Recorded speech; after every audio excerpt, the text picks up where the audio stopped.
Assalamualaikum warahmatullahi wabarakatuh. Bismillah, alhamdulillah, assalatu wassalamu ala asrofil anbiya wal mursalin, sayyidina wa maulana wa duhrina Muhammad. Para pemirsa channel KPK yang saya hormati dan soimin dan soimat yang dimuliakan oleh Allah Subhanahu wa Ta'ala. Kita saat ini sudah di penghujung bulan Ramadan 1443 Hijriah. Entah puasa yang keberapa di antara kita. Mungkin ada yang ke-10, mungkin ada yang ke-20, mungkin ada yang ke-30 kalinya kita melakukan ibadah puasa. Puasa demi puasa telah kita lalui bersama. Dan hari ini kita sudah menjelang akhir-akhir Ramadan.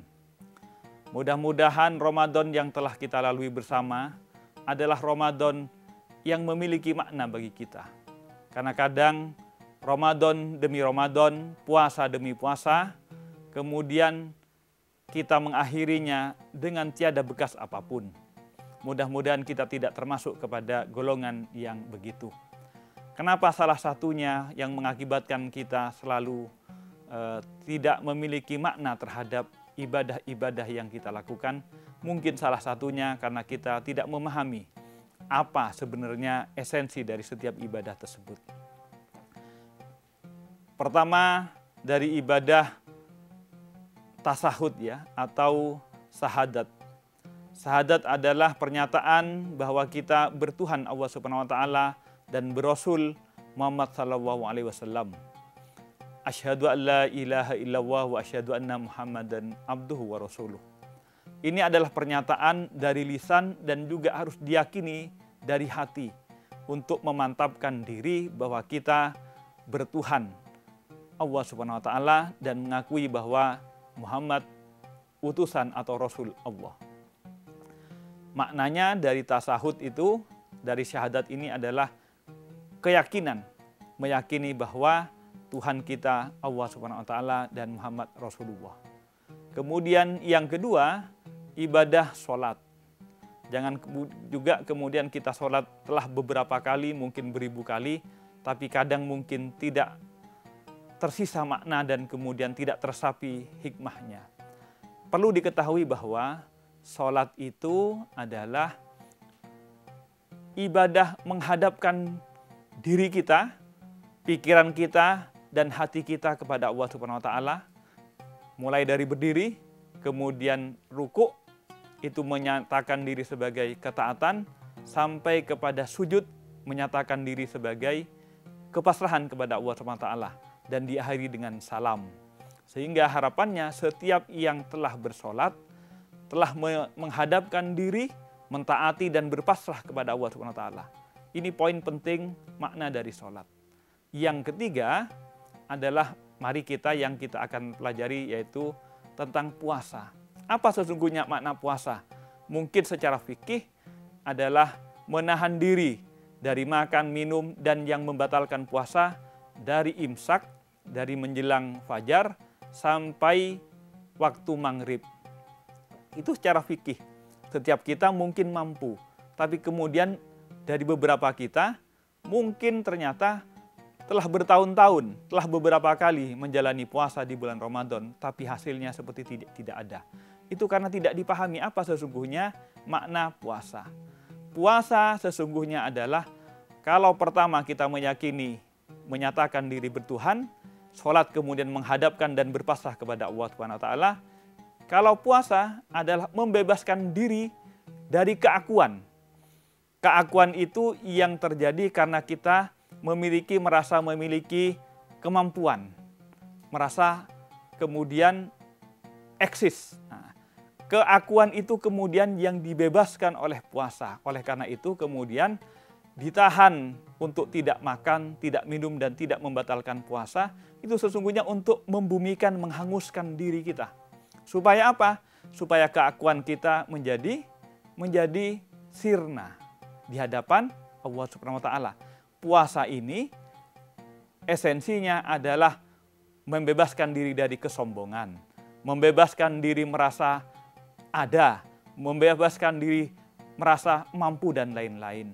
Nah, ini sebenarnya yang diharapkan dari puasa.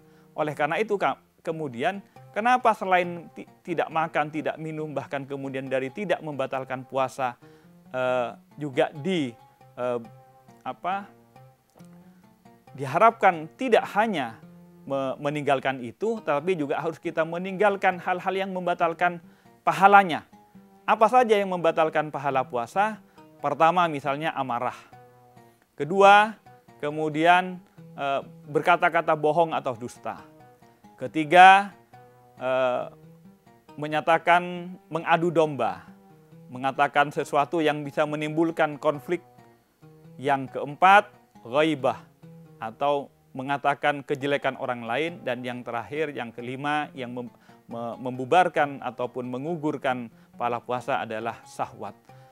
Kelima-lima perbuatan tersebut adalah perbuatan-perbuatan yang itu timbul karena untuk mendedikasikan, mengeksiskan diri, merasa diri aku ada, karena itu kemudian merasa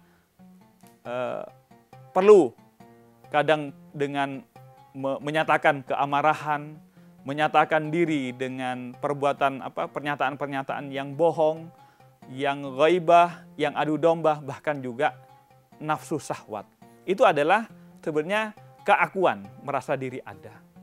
Ini yang penting.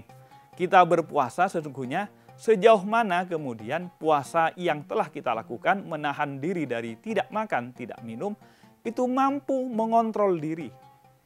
Setelah mengontrol diri kemudian bisa memaafkan orang lain. Dan kemudian ditutup dengan ibadah yang keempat, yaitu zakat. Zakat adalah membebaskan diri kalau tadi dari keakuan, kalau yang zakat membebaskan diri dari harta. Supaya setiap kita insan beriman tidak kemudian hanya ngejar-ngejar harta dan menuhankan harta. Zakat memberikan sebagian dari harta kita, membersihkan harta kita, itu sesungguhnya membebaskan diri dari pemberhalaan diri kita kepada harta. Yang kelima, ibadah dalam rukun Islam kita adalah haji. Haji juga sesungguhnya membebaskan diri kita dari status-status sosial, dari jabatan-jabatan. Maka kemudian di padang Arafah itu dibalut dengan kain ihram yang sama, itu harapannya di hadapan Tuhan Yang Maha Esa kita merasa bahwa tidak ada lagi kemudian karena status sosial, tidak ada karena kewenangan, tidak ada karena kejabatan-jabatan. Ini yang penting. Mari kita pahami, jangan sampai kemudian puasa demi puasa yang telah kita lakukan hanya menjadi ritual untuk tidak makan, tidak minum, dan yang membatalkan puasa, tetapi kita tidak memberikan makna dan dampak apapun setelah Ramadan meninggalkan kita. Jangan sampai sebagaimana sabda Rasulullah SAW yang bersabda, "Kam min so'imin min syamihi illal ju'wal ats." Jangan sampai di antara kita, banyak di antara kalian yang berpuasa hanya meninggalkan lapar dan haus karena kita tidak memahami. Oleh karena itu, mudah-mudahan puasa kita tahun ini bukan hanya diterima, tapi juga benar-benar membuat kita menjadi insan-insan yang muttaqin. Insan-insan yang mampu mengontrol diri, yang kemudian mampu memberikan maaf kepada orang lain, bahkan berbagi kelebihan dan berbagi keuntungan ataupun rezeki yang dapat kita bagi kepada manusia-manusia yang lain, baik fakir, baik miskin maupun penerima zakat. Demikian yang dapat kami sampaikan. Mudah-mudahan amal ibadah kita di bulan Ramadan 1443 Hijriah ini bukan hanya kita laksanakan, tapi membekas dan mengantarkan kita semua menjadi insan-insan yang muttaqin, yaitu insan-insan yang mampu mengontrol diri, dan yang kedua, mampu memaafkan setiap kesalahan dan kekecewaan yang mungkin tertoreh di hati kita dari perilaku orang lain.